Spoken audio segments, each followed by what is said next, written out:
పెట్టలేదు సుపీరియర్ మరి అలాగే కదా ఉంటాడు. సరేమ్మా, మనం మాణిక్యం కేసుకొద్దాం. మాణిక్యం చెవుల్లోంచి ముక్కులోంచి రక్తం వచ్చింది. అది మీరు గమనించారా? అది రిపోర్ట్లోనే మీరు రాశారుగా. ఇది ఒకసారి చూడండి. మాణిక్యం డెత్ లాగే చెవులోంచి ముక్కులోంచి బ్లడ్ వచ్చింది. అది మాత్రమే కాదు, ఇప్పుడు మీ ముందున్న 8 కేసులు మాణిక్యంలాగా ఇయర్ డ్రమ్ బ్లాస్ట్ చేసి చంపబడ్డవారే. డాక్టర్ ఏమంటున్నారు? 95లో బెజవాడ జీహెచ్లో నేను పనిచేస్తున్నప్పుడు ఫస్ట్ టైం ఈ విధంగా మర్డర్ అయిన బాడీని నేనే పోస్ట్మార్టం చేశాను. ఆ తర్వాత ఏలూరు పక్కన ఇదే కోవలో ఓ హత్య జరిగినట్టు పోస్ట్మార్టం చేసిన డాక్టర్ చెప్పారు. 6 నెలల తర్వాత అదే ప్యాటర్న్ లో ఇంకో హత్య. ఇలాగే 99 లోపు 8 హత్యలు జరిగాయి.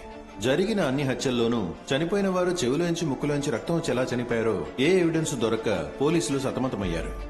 పోస్ట్ మార్టంలోనే వాడు ఇనుము రేకు వంటి వస్తువుని ఉపయోగించి హై డెసిబుల్ నాయిస్ ని క్రియేట్ చేసి వాళ్ల ఇయర్ డ్రమ్స్ ని బ్లాస్ట్ చేశాడని తెలిసింది. ఆ సమయంలో ఆ కిల్లర్ అదే ప్యాటర్న్ లో ఇంకో హత్య కూడా చేశాడు, కానీ కత్తితో కూడా పొడిచాడు. దాని మీద ఉన్న వేలి ముద్రలతోనే